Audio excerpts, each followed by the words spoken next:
వికారాబాద్ జిల్లా మెహన్పేట మండలంలోని వైశ్యర్మల పర్యటించారు. అమరావతి కూర్తి గ్రామంలో జరిగిన పంట నష్టాన్ని ఆమె పరిశీలించారు. వడగండ్ల వానకు సర్వం నష్టపోయామని వైశ్యర్మలకు రైతులు వివరించారు. వడగళ్ల వానతో ఒక్క వికారాబాద్ జిల్లాలోనే కనీసం 6,000 ఎకరాల్లో పంట నష్టం జరిగిందన్నారు. రైతు నష్టపోయాడని ఆందోళన వ్యక్తం చేశారు. రైతులకు ప్రభుత్వం ఎలాంటి భరోసా ఇస్తుందని షర్మిల ప్రశ్నించారు.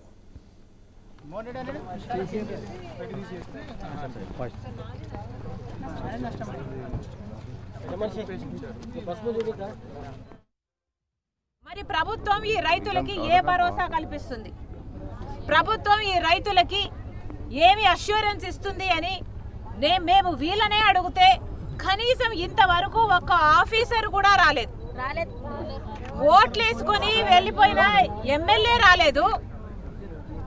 కనీసం ఒక్క ఆఫీసర్ కూడా వచ్చి ఎంత నష్టం జరిగింది, ఎవరికి నష్టం జరిగింది, ఎంత పరిహారం ఇవ్వాల్సి ఉంటుంది, ఇలాంటి లెక్కలు ఒక్కడు కూడా వచ్చి కనుక్కొని అడిగి వెళ్ళిన పాపాన పోలేదు.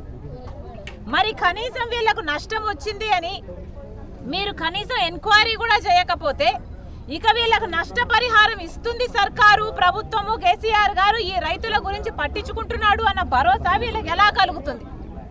ఎలక్షన్లు వచ్చినప్పుడు ఓట్లేసుకోవడానికి తప్పితే మీకు ప్రజలు దేనికైనా గుర్తొస్తున్నారా? మీకు ప్రజల మీద చిత్తశుద్ధి ఉంటే, వాళ్ళ బతుకుల మీద చిత్తశుద్ధి ఉంటే కనీసం వాళ్ళు ఎలా బతుకుతున్నారు, కనీసం